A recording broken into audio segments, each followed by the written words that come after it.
बिस्मिल्लाहिर्रहमानिर्रहीम। अगला जो हमारा टॉपिक है वो है डीएनए रेप्लिकेशन। डीएनए रेप्लिकेशन,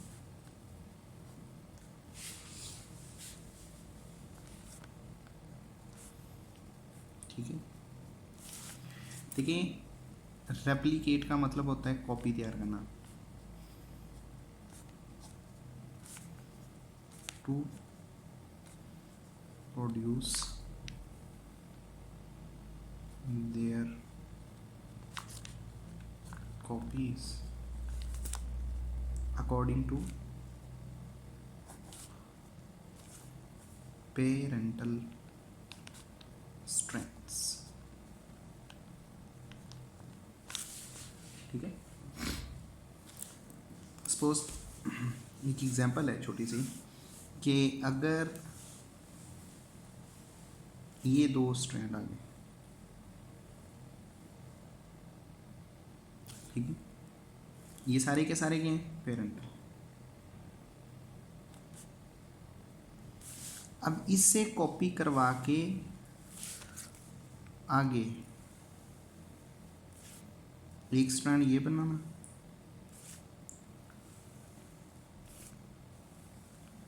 दूसरा स्ट्रैंड, ये आपके पास एक है। इससे आगे आप कितने बनवा रहे हैं? दो बनवा रहे हैं। जब एक से दो बने, दैट कॉल्ड रेप्लिकेशन। ये रेप्लिकेशन होगी।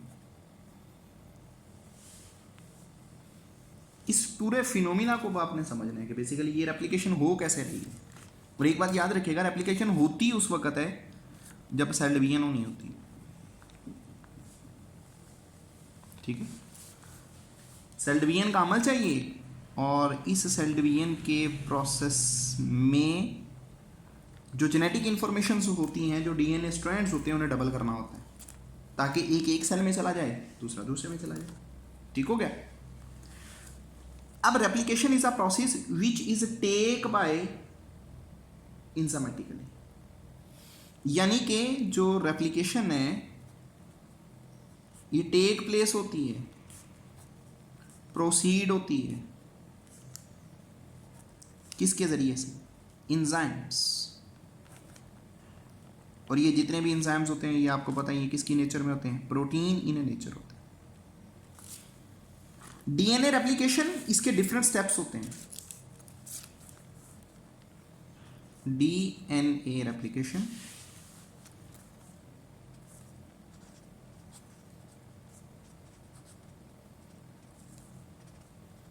इसके डिफरेंट स्टेप्स हैं।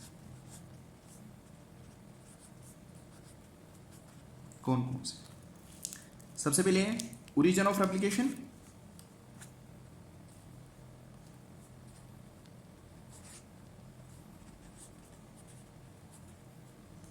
ठीक। दूसरा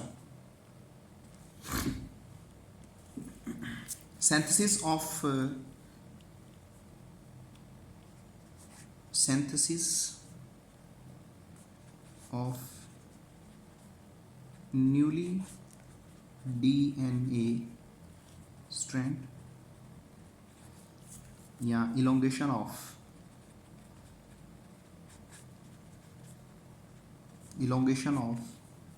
DNA strand, ठीक है। तीसरा process problems in anti parallel DNA strand. Fourth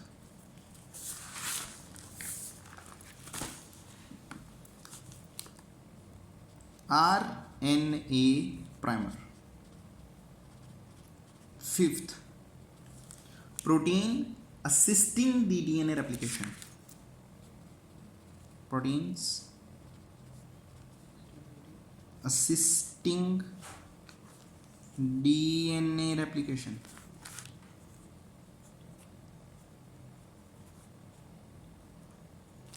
और आखिरी proof reading.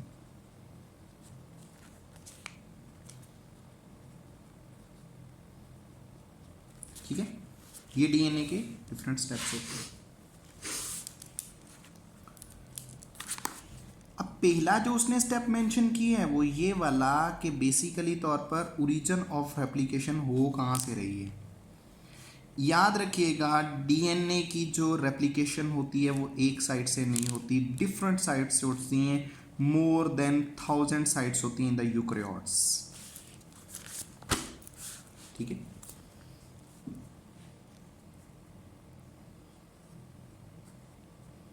Replication of DNA.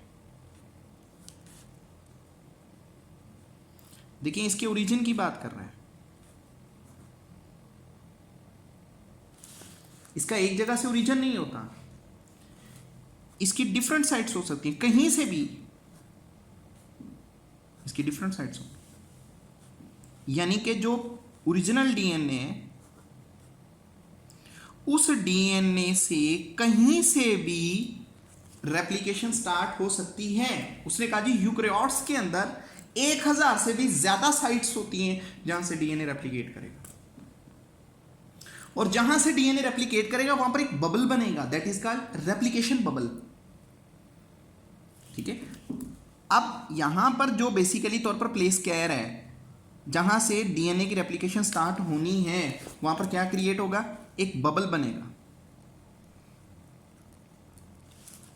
ठीक है, तो ये जो बबल होगा ये क्या कहलाएगा, रेप्लिकेशन बबल। ठीक, एक डीएनए का स्ट्रैंड 2 मीटर बड़ा होता है, 2 मीटर के ऊपर जी 10 बबल्स बन चुके हैं, वो एक वक्त आएगा वो सारे बबल्स एक दूसरे के साथ फ्यूज हो जाएंगे, क्योंकि जब रेप्लिकेशन होनी होती है तो पूरा स्ट्रैंड ही रेप्लिकेट होना है, 2 का 2 मीटर ही। ये नहीं कि जो पेरेंट बन रहे हैं उनके अंदर 1 मीटर चला जाए, आधा मीटर चला जाए, 2.5 मीटर नहीं, अगर अप्रोक्सीमेटली 2 मीटर बड़ा है डीएनए स्ट्रैंड, 2 मीटर का 2 मीटर बड़ा होगा, और एक वक्त आएगा जितने भी रेप्लिकेशन बबल्स क्रिएट हुए हैं जगह छोड़ छोड़ के वो सारे मिल जाएंगे। ठीक है, इसके बाद आगे क्या है, इलोंगेशन।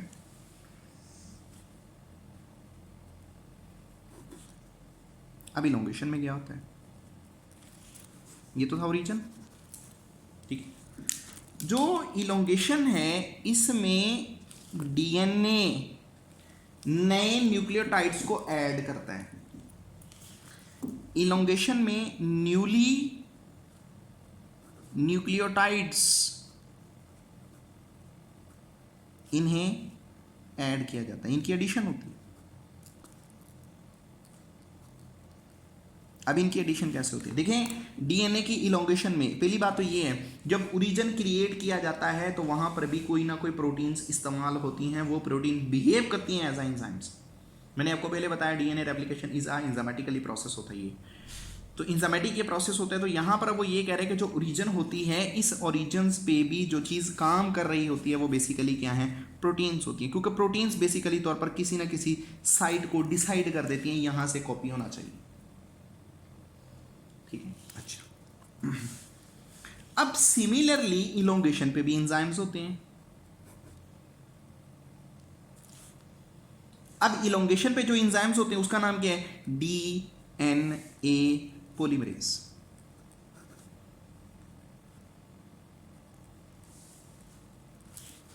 डीएनए पॉलीमरेज इसकी काइंड्स होती हैं,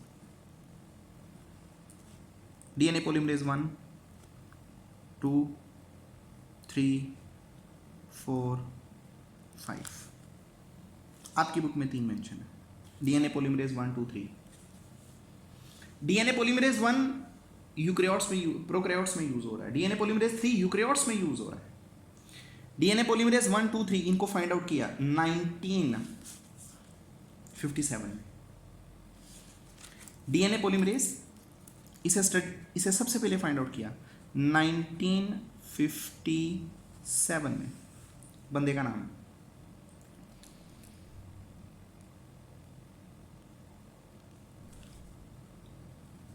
रॉबर्ट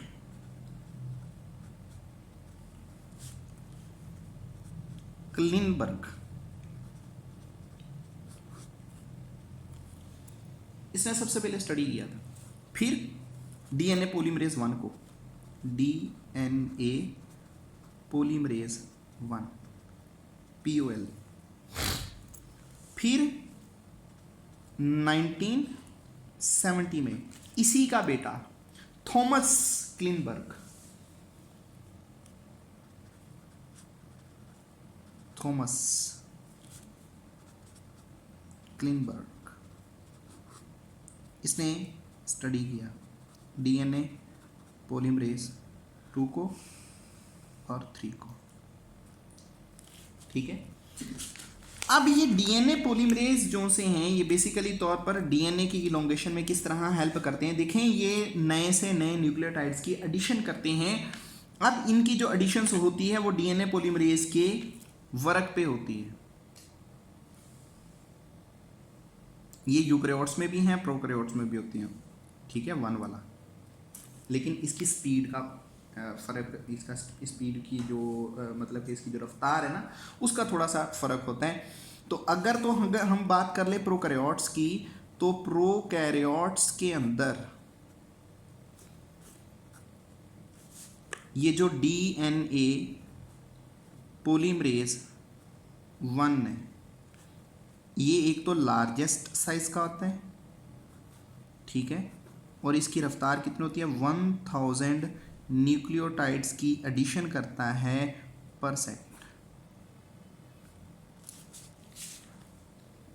जबकि यूकैरियोट्स में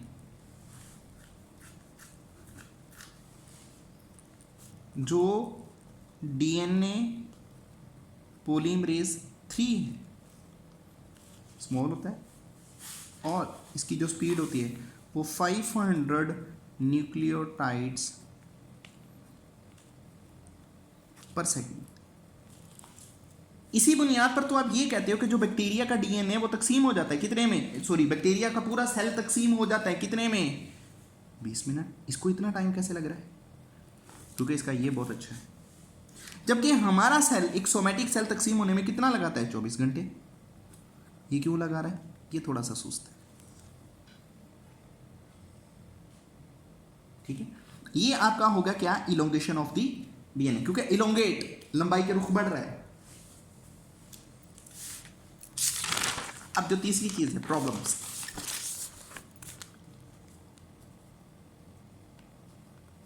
problems in anti parallel DNA strands.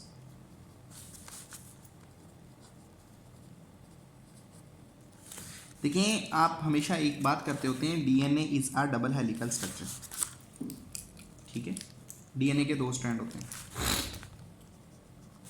इसके 2 स्ट्रैंड्स जिनमें प्रॉब्लम्स क्रिएट होती हैं। क्या प्रॉब्लम्स क्रिएट होती है, डीएनए का एक स्ट्रैंड कहलाता है लीडिंग स्ट्रैंड, डीएनए का सेकंड स्ट्रैंड कहलाता है लैगिंग स्ट्रैंड।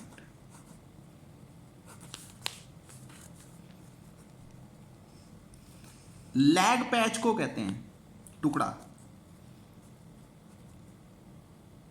किसी जगह कपड़े पे पैच लगाना। लीडिंग कंटिन्यूसली को कहते हैं मुसलसल। जो तो लीडिंग स्ट्रैंड होता है ये ग्रो करता है 5 डायरेक्शंस टू 3 डायरेक्शन। ओरिजिनल, जो ओरिजिनल स्ट्रैंड है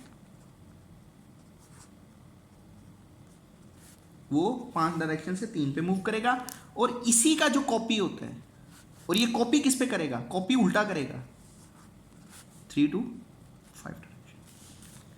ओरिजिनल 5 से 3 डायरेक्शन है, दैट का लीडिंग स्ट्रैंड। जब उसने कॉपी करवा के नया कॉपर्ड बनाना है ना, उसकी डायरेक्शन 3 से 5 होगी। दोनों कभी भी बराबर नहीं आएंगे, क्योंकि बराबर आगे वो दोनों मैच कर जाएंगे, जिससे एरर आ सकता है।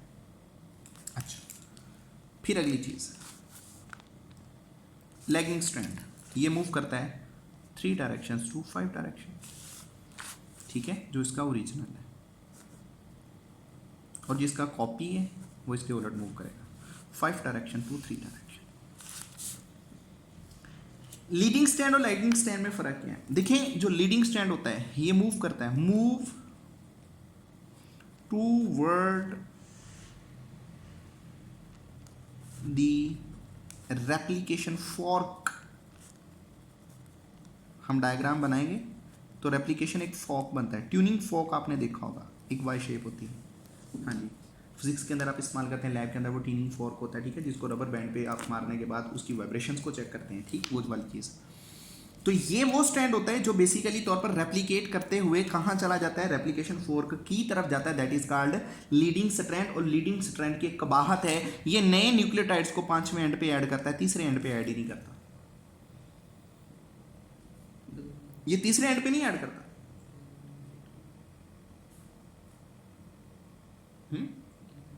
नहीं, ये 5वें एंड पे ऐड करेगा। जब ये 5वें एंड पे ऐड करेगा तो 5वां एंड मूव करेगा तीसरे एंड की तरफ, ठीक है। लैगिंग स्ट्रैंड, यहां पर क्या बनते हैं, ओकाज़की फ्रेगमेंट्स बनते हैं, ओकाज़की फ्रेगमेंट्स। जापानीज एक साइंटिस्ट था ओकाज़की, उसने सबसे पहले इन्हें स्टडी किया। उसने कहा देखिए पैच बनता है, यानी कि थोड़ा सा पीस कॉपी हुआ, फिर जंप करके यहां से कॉपी हो गया, यहां से कॉपी हुआ, फिर यहां कॉपी हुआ, फिर यहां, एक सीक्वेंस नहीं है, इसका सीक्वेंस है, इसका सीक्वेंस टूटता नहीं है, इसका सीक्वेंस टूटता रहता है। जब इसका सीक्वेंस टूटता रहता है तो वो टूटता है किन किन में, प्रोकैरियोट्स में भी, यूकैरियोट्स में भी,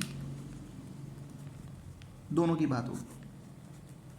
अगर तो वो प्रोकैरियोट्स में टूटेगा तो वो कितने न्यूक्लियोटाइड्स का एक पैच बना के फिर आगे जाता है, 1000 से 2000।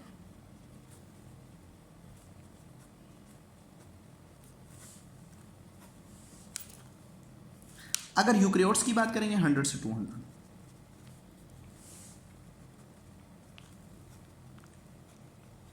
हाँ ठीक है, ये प्रॉब्लम्स। फिर इसके बाद इसका अगला स्टेप प्राइमर।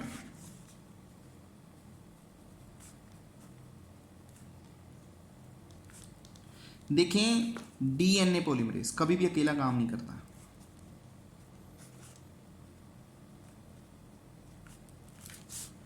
डीएनए पॉलीमरेज जिसके साथ मिलके काम करता है, जिसको साथ लेकर चलता है, वो कौन है, वो प्राइमर है। प्राइमर क्या है, एक सिंगल स्ट्रैंडेड आरएनए है,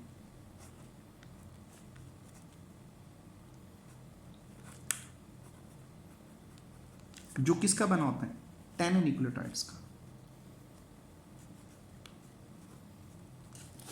ठीक है। आपने एक जगह पे बिल्डिंग बनानी है, इंजीनियर है आप उस बिल्डिंग को पहले चेकआउट करोगे, जिस जगह पे बननी है आप उस जगह का मुआयना करोगे, स्कैन करोगे, कहीं जगह नरम तो नहीं, पानी तो नहीं खड़ा होता, यहाँ पर हवाओं की डायरेक्शन क्या है, हर एक चीज को चेक करने के बाद आप फिर वहां पर क्या करते हैं, वो आगे उसकी कंस्ट्रक्शन शुरू करवा देते हैं। सिमिलरली आरएनए प्राइमर भी वही काम करता है। आरएनए प्राइमर जब वो जगह डिसाइड हो जाती है, वो रेप्लिकेशन बल्ब जो बबल्स जो होते हैं वो क्रिएट हो जाते हैं, उनके साथ फिर आता है आरएनए प्राइमर, क्योंकि आरएनए प्राइमर ने साथ लेके चलना होता है किसको, डीएनए पॉलीमरेज को। डीएनए पॉलीमरेज अकेला कभी भी प्राइमर अकेला वर्क नहीं करेगा, जितनी देर तक प्राइमर होगा वो काम परफॉर्म करेगा, क्योंकि प्राइमर ने, आरएनए प्राइमर ने जगह डिसाइड करने के बाद उसको हुक्म देना चलो यहां से रेप्लिकेट करनी शुरू कर दो।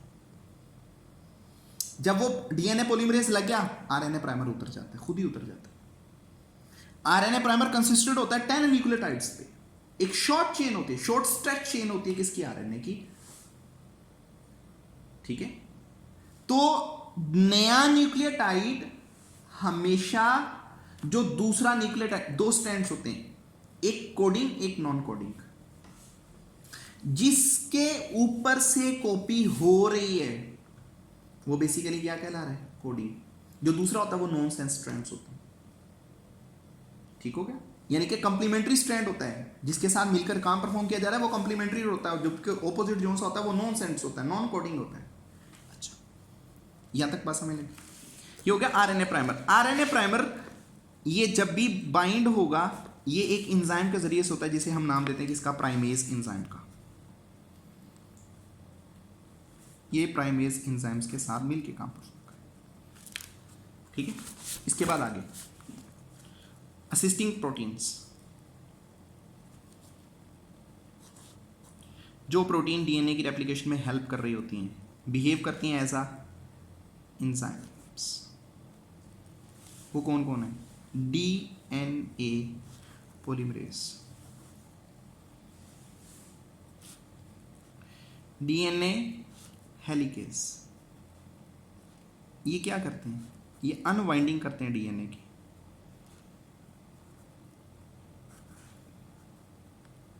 DNA strand. और ये क्या करते हैं? Adding new nucleotide.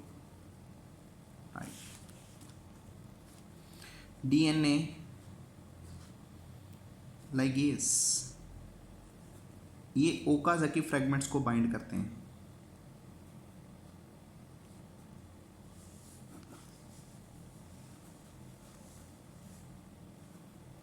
फिर single stranding binding protein, STB,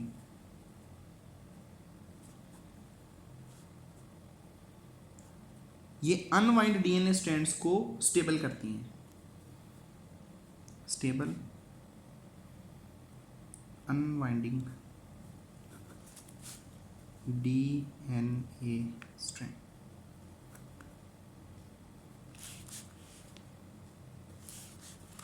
primase,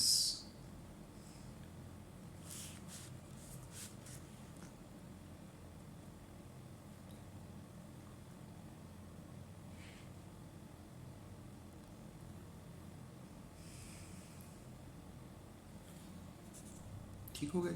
ये मूर्ति तरह के एंजाइम्स। इसके बाद लास्ट पे क्या होती है? Proof reading. तो डीएनए का स्ट्रैंड कॉपी हो जाता है ना, बाद में उसको प्रूफ रीड किया जाता है कि कहीं कोई एरर तो नहीं है। अदर प्रोटीन्स का इस्तेमाल करके उस एरर को रिमूव किया जाता है। बिलियन न्यूक्लियोटाइड्स में से चंद कभी होता है कि एरर आ जाए, अदरवाइज एरर नहीं आता। बिलियन न्यूक्लियोटाइड्स जुड़ते हैं। ठीक हो गया। चलें अब डायग्राम्स की बात करते हैं।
ये पहला एंजाइम है,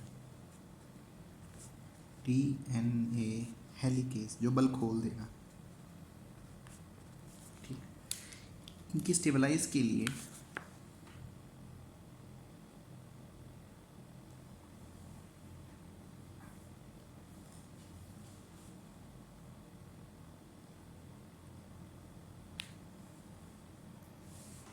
ये SBT होती है, सिंगल स्ट्रैंड बाइंडिंग प्रोटीन्स होती है।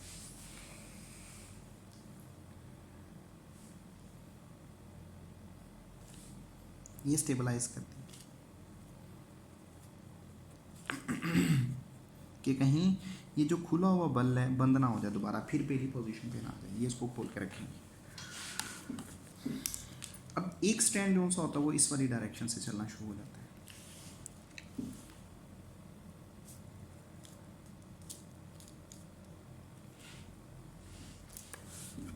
यहाँ से इस जाना, ठीक है।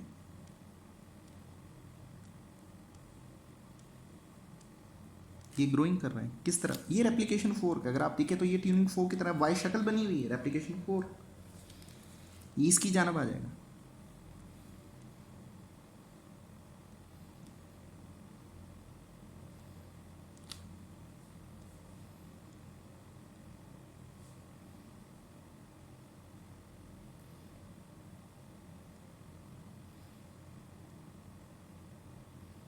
ये कंटिन्यूस नहीं आएगा, रुकेगा नहीं कहीं, सीक्वेंस टूटेगा नहीं, कोई बबल्स नहीं बनेंगे, यानी कि कहने का मतलब कोई फ्रेगमेंट्स नहीं बनेंगे, ओकाज़ाकी फ्रेगमेंट्स नहीं बनेंगे। अच्छा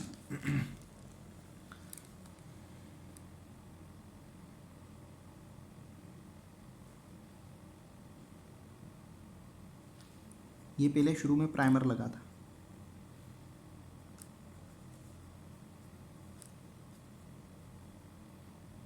RNA प्राइमर, और ये यहाँ पर जो वर्क कर रहा है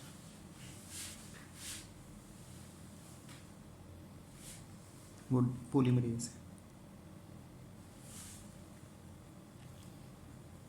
DNA पॉलीमरेज, ठीक है। अब इसकी डायरेक्शन क्या होगी, ये इसके उलट होगा, इधर को बढ़ रहे हैं 3 to 5 डायरेक्शन, ठीक। अब जो दूसरा स्टैंड है उसके फ्रेगमेंट्स बनेंगे, ये इधर से अवे फ्रॉम द रेप्लिकेशन 4 को होगा, ये इधर को जाएगा, ये इधर को आ रहा है लीडिंग स्ट्रैंड, ये लीडिंग है, ये इधर को जाएगा लैगिंग स्ट्रैंड, लेकिन ये बार बार पैच बनाएगा, और बार बार पैच पे यहाँ पर सबसे ज़्यादा एनर्जी लगती है, क्यों, यहाँ पर बार बार प्राइमर आता है, बार बार पॉलीमरेज एंजाइम अटैक करता है।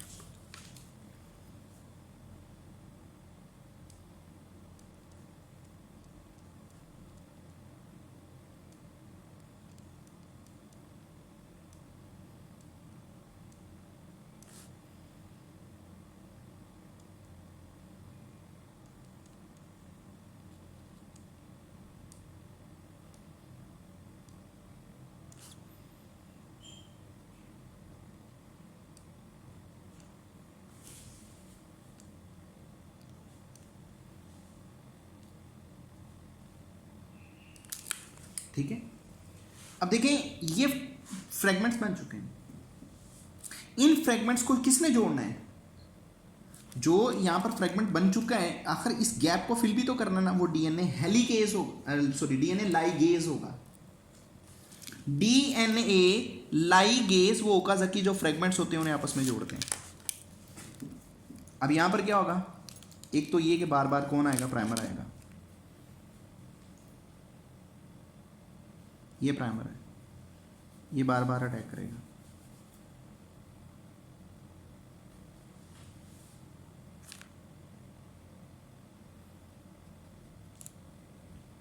ठीक। और यहां पर बार बार अटैक कौन करेगा, पॉलीमरेज,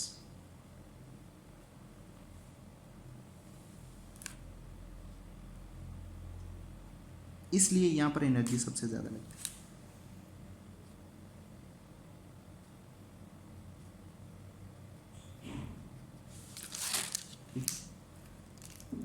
तो ये आपका टॉपिक पूरा हो चुका है, ये प्राइमर है,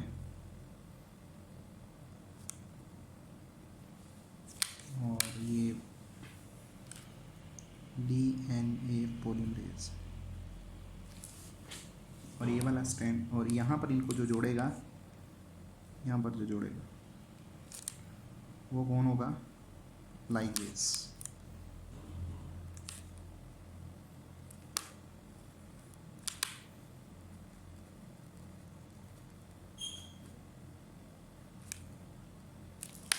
हो गया। और ये इसकी डायरेक्शन क्या होगी, 5 डायरेक्शन टू 3 डायरेक्शन, और ये लैगिंग स्ट्रैंड क्या है।